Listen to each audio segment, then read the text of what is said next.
পুজোর মুখে পর্যটকদের ভিড় বাঁকুড়ার বিষ্ণুপুরে।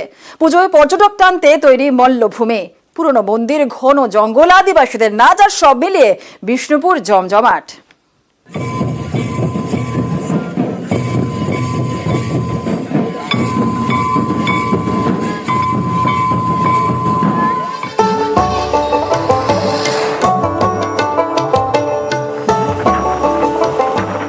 মল্লভূমি বিষ্ণুপুর পর্যটনের চুম্বক। আসছে পুজো, বাজবে ঢাক, বিষ্ণুপুর দিচ্ছে ডাক।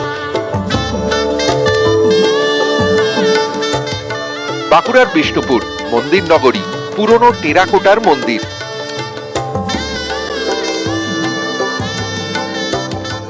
জয়পুরের ঘন জঙ্গল,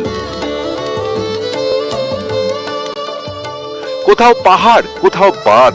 পুজোর মুখে সেজে উঠেছে পর্যটন কেন্দ্র বিষ্ণুপুর।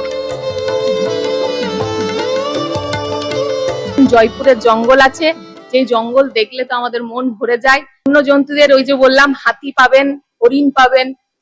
ভেতরে জঙ্গলের পরিবেশটা তো অনেকে অ্যাডভেঞ্চার হিসাবে নিতে চায়। যেখানে সবচেয়ে বড়, এখনকার সবচেয়ে বড় আনন্দের কি, আমরা যারা রিলস করে থাকি, এই রিলস করার প্রচুর জায়গা আছে। নিজেকে আনন্দে ভরিয়ে তুলতে পারবেন বিষ্ণুপুরে এলে। অ্যাকচুয়ালি যে প্রকৃতি তার বুক চিরে কাশফুল ফুটিয়ে জানান দেয় যে মা আসছেন, সেই প্রকৃতির অপরূপ শোভা যদি দেখতে হয় সেটা জয়পুরে আসতে হয়। এই জয়পুরে শুধু প্রকৃতি নয়, মল্ল রাজাদের ইতিহাসের বিভিন্ন নিদর্শন আনাচে কানাচে ছড়িয়ে রয়েছে।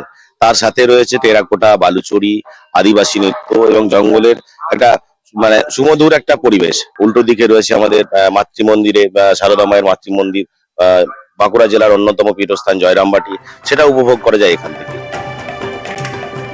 বিষ্ণুপুরের নানা প্রান্তে ছড়িয়ে ছিটিয়ে নানা ইতিহাস, কোথাও মল্ল রাজাদের, কোথাও আবার ব্রিটিশদের। এই বিষ্ণুপুরের আয়ের বড় ভরসা পর্যটন। সারা বছরই পর্যটকদের আনাগোনা লেগেই থাকে।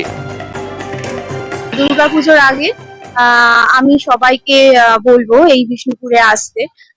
অবশ্যই সেটা অন্যতম একটা ডেস্টিনেশন হতে পারে। আজকের আমাদের প্ল্যানিং ছিল সকালবেলা থেকেই রাসমঞ্চ এবং তারপরে যে পরপর যে মঞ্চগুলো আছে, শ্যামরাইর মন্দির, তারপর দলমাদুল কামান তো কালকেরই দেখা হয়ে গেছে।